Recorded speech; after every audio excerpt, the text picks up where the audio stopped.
Seorang senator Rusia telah menyarankan agar negaranya menyerang pangkalan militer Amerika Serikat di Eropa.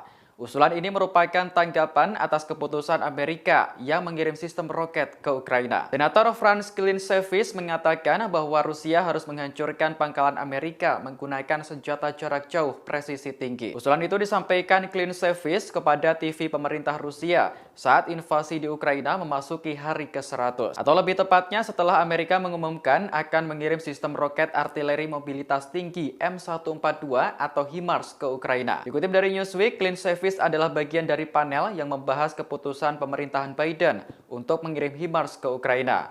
Menurutnya, alasan Ukraina meminta roket itu hanya sebagai pertahanan adalah omong kosong belaka.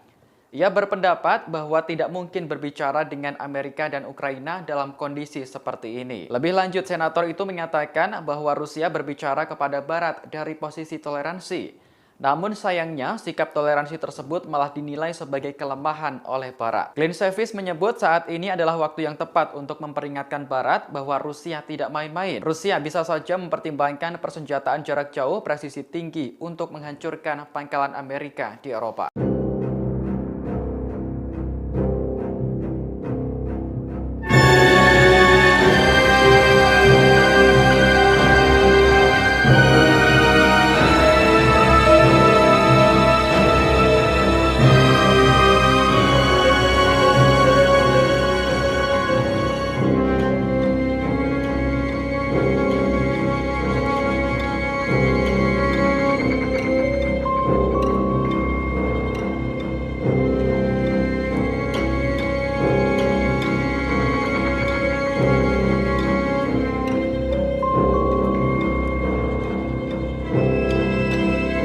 Terima kasih sudah nonton.